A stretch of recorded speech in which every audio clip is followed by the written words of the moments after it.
दोस्तों, आप लोगों का हमारे YouTube चैनल झूठों का पर्दाफाश में बहुत बहुत स्वागत है। आज की इस वीडियो में हम राहुल आर्या की एक वीडियो का जवाब देंगे जो कल उसने अपलोड की थी। दोस्तों, अगर अभी तक आपने हमारे YouTube चैनल को सब्सक्राइब नहीं किया तो कर लीजिए ताकि हमारी अगली वीडियोज़ आप सबसे पहले पा सकें। तो चलिए मैं उसकी कुछ क्लिप्स आपको दिखाता हूँ। वो जरा मनुस्मृति खोलें और मुझे बताएं, औरत को पाप की देवी कहना। ये मौलाना जर्जिस अंसारी है। इसके आकाओं ने इसको सनातन धर्म के विरुद्ध जहर उगलने के लिए छोड़ा हुआ है। दोस्तों, ये पहली क्लिप थी। इसमें एक मौलाना को दिखा रहा है, मौलाना जर्जिस साहब को, और उन्होंने जो भी कहा है वो सही कहा है। अभी मैं आपको पूरा बताऊंगा।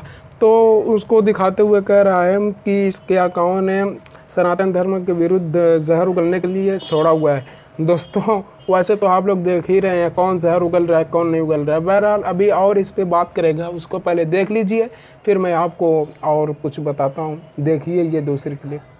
और इस्लाम ने मातृशक्ति का सम्मान करना सिखाया है। आइए तुलनात्मक अध्ययन करते हैं। ये कुरान मेरे पास है, इसकी आयत मैं आपको पढ़कर सुनाऊंगा। ये मनुस्मृति मेरे पास है, इसके भी आपको श्लोक मैं सुनाऊंगा। कुरान पर आते हैं, पारा 2 सूरा 2। अल्लाह मियां कहते हैं कि महिलाएं मासिक धर्म में गंदगी हो जाती, उनसे दूर रहो, उनको कोने में पड़ा रहने दो, और जब वो साफ सुथरी हो जाए, जब वो पाक साफ हो जाए, तो उनके पास जाकर के वो करो जो मैं तुम्हें बता रहा हूं। अगली आयत में फिर बताते हैं अल्लाह मियां कि क्या करना। फिर कहते हैं कि ये तुम्हारी पत्नियां तुम्हारी खेती है, इनमें जैसे चाहो खेती करो, जैसे चाहो हल चलाओ, मतलब कि जैसे चाहो संभोग करो, ये तुम्हारी गुलाम है। दोस्तों, सबसे पहले तो इस झूठे ने इसमें दो बातें अपनी तरफ से बढ़ाकर कही है, झूठ बोला है। सबसे पहला ये कि उस आयत में गुलाम कहा गया है, और ये कहा गया है कि उस औरत को कोने में पड़ी रहने दो। दोस्तों, इतने बड़े ये लोग झूठे होते हैं कि इन्हें इतनी शर्म नहीं होती है। हालांकि ये जो आयत पढ़ रहा था उसको स्क्रीन पर दिखा रहा था, इसको इतनी भी अकल नहीं कि मैं जो झूठ बोल रहा हूँ कोई इसे रोक कर पढ़ सकता है, पॉज करके वीडियो को पढ़ सकता है, लेकिन क्या करोगे, अपनी आदत से मजबूर। अब देखिए जो इसका इतराज़ है। इसका कहना है कि कुरान कहता है कि जब औरत मासिक धर्म से गंदगी हो जाती है, मतलब कि हैज जब आ जाता है, तो उनसे दूर रहो, उनके पास मत जाओ। तो दोस्तों, मैं आपसे सवाल करता हूँ कि कुरान की इस आयत में गलत क्या है। कुरान ने कह दिया कि जब औरत को हैज़ आता है तो आदमी को उसके पास नहीं जाना चाहिए। तो मैं आपसे पूछता हूँ कि इसमें गलत क्या कह दिया है। अरे भाई, क्या तुम अपनी बीवी के पास, अगर तुम्हारी शादी हुई है, या तुम्हारे अपने बाप से पूछना कि जब तुम्हारी माँ को हैज़ आता है तो क्या तुम्हारे बाप तुम्हारे माँ के पास जाते हैं। जब वो नहीं जाते हैं तो यही बात कुरान कह रहा है कि उस वक्त उनके साथ मिलन करना मुनासिब नहीं है। तो तुम इस पर उंगलियाँ उठा रहे हो। पहले भाई तुम अपनी अक्ल से सोचो कि ये क्या जो तुम एतराज़ की हो ये सही है कि नहीं। अब दूसरा सुनिए, इसमें कहता है कि इस्लाम कहता है, कुरान की शायद में ये बताने की कोशिश कर रहा है, और साफ तौर से भाई लिखा भी है कि अल्लाह तबारक व तआला कहते हैं कि तुम्हारी पत्नियाँ तुम्हारी खेती हैं, उसमें तुम जिस तरीके से चाहो खेती करो। तो मुझे बताओ यहाँ पे गलत क्या कह रहे हैं। क्या ये कुरान क्या है, क्या इसमें गलत कह रही है। क्या तुम्हारी पत्नियाँ तुम्हारे, मतलब कि तुम उनके साथ संभोग नहीं कर सकते भाई। इसीलिए तो शादी होती है कि जायज़ तरीके से उनके साथ संभोग किया जाए, वरना तुम अपनी बहन के साथ नहीं कर सकते। क्यों? क्योंकि ये नाजायज़ तरीका है। तो अल्लाह ने जायज़ तरीके को बस खेती का लफ्ज़ वहाँ पे इस्तेमाल कर दिया। इस आयत का मतलब साफ़ तौर से हमें भी समझ में आ रहा है, हालांकि हम तो मौलवी नहीं हैं। साफ़ तौर से पता चल रहा है कि इसका खेती से मतलब ये है यहाँ पर कि तुम अपनी बीवी से हमबिस्तरी कर सकते हो। यहाँ पे छूट है दूसरों से करने के मुकाबले। तुम अपनी माँ के साथ नहीं कर सकते, बहन के साथ नहीं कर सकते, लेकिन तुम्हारी खेती तुम्हारी बीवी है, यानी कि तुम अपनी बीवी के साथ जैसे चाहो कर सकते हो। क्या इसमें कोई रोक टोक है भाई? ये तुम्हारी अकल पे नहीं पड़ रही है तो तुम कुरान पे उंगलियां उठाओगे। दोस्तों, इस वीडियो को पूरा देखिए और मैं अभी इसके पूरे इतराज़ का जवाब दे दूँ। उसके बाद मैं आपको बताता हूँ कि इनकी मनुस्मृति, महान मनुस्मृति में औरतों की क्या औकात है। पहले आप दूसरी क्लिप देखिए। सम्मान सिखाया है मातृशक्ति के प्रति। आगे हैं अल्लाह मियां कि गलती से पति पत्नी में यदि तलाक तलाक तलाक 3 बार कह दिया जाए और मियां बीवी में झगड़ा होता है, ये आम बात है। ऐसा बहुत सारी मुस्लिम महिलाओं के साथ होता रहता है। बड़ा नरक में जीवन है उनका। गलती से ऐसा हो जाए तो महिला को एक रात किसी और के साथ शादी करके सोना होगा, तब जाकर दोबारा पति पत्नी ही पति पत्नी बनेंगे दोबारा से।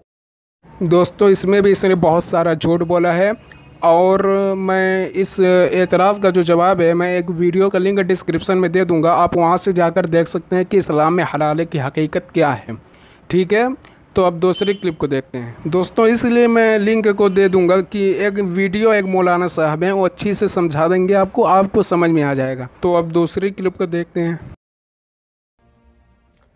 अल्लाह मियां आगे चल करके पारा 5 सूरा 4 उसकी आयत नंबर 11 में कहते हैं कि एक पुरुष का हिस्सा 2 महिलाओं के बराबर होगा। संपत्ति पर बहुत सम्मान और बराबरी का अधिकार है।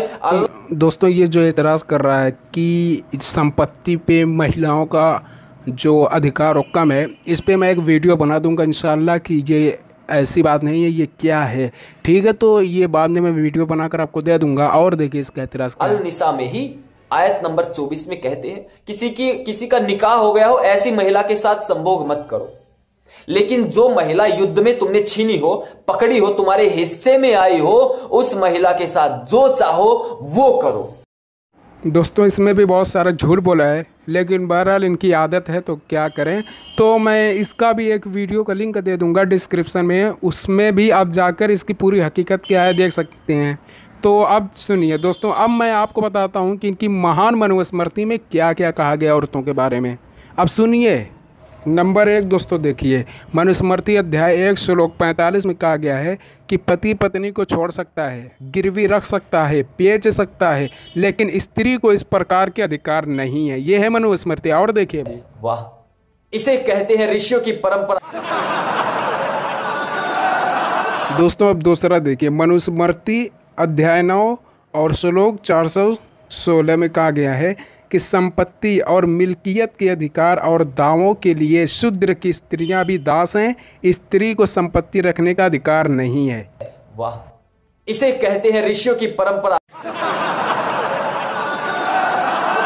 दोस्तों अब देखिए महान मनुस्मृति के तीसरा, अब देखिए तो महान मनुस्मृति के अध्याय 2 और श्लोक नंबर 66 और अध्याय 9 श्लोक 28 को लिखा है कि असत्य जिस तरह अपवित्र है यानी नापाक है, उसी तरह स्त्रियां भी अपवित्र हैं। स्त्रियों को वेद पढ़ने पढ़ाने, वेद बोलने का अधिकार नहीं है। ये है इनका मनुस्मृति। वाह, इसे कहते हैं ऋषियों की परंपरा। मैं यहाँ पर अपने हिंदू भाइयों से कहना चाहता हूँ कि मेरे भाइयों, मुझे ये उम्मीद नहीं थी, मतलब कि मेरा ये इरादा नहीं था आप लोगों को एक्सपोज करने का, लेकिन क्या करूँ कि जो इस्लाम पे उंगलियाँ उठाएगा और जो झूठी झूठी बात इस्लाम के बारे में बताएगा तो हम भाई उस खामोश तो बैठेंगे नहीं। और देखिए हम दिखाते हैं अध्याय नंबर 5 को श्लोक नंबर 254 में क्या लिखा है। लिखा है कि पति सदाचारहीन हो, अन्य स्त्रियों में आसक्त हो, दुर्गुणों से भरा हुआ हो, नपुंसक हो, जैसा भी हो, फिर भी स्त्री को पवित्रता बनकर उसे देव की तरफ पूजना चाहिए। वाह, इसे कहते हैं ऋषियों की परंपरा। दोस्तों आज के लिए इतना ही काफ़ी है, इंशाअल्लाह अगली वीडियो मिलेंगे। सुब्हानल्लाह वल्हम्दुलिल्लाह वला इलाहा इल्लल्लाह, सुब्हानल्लाह वल्हम्दुलिल्लाह वला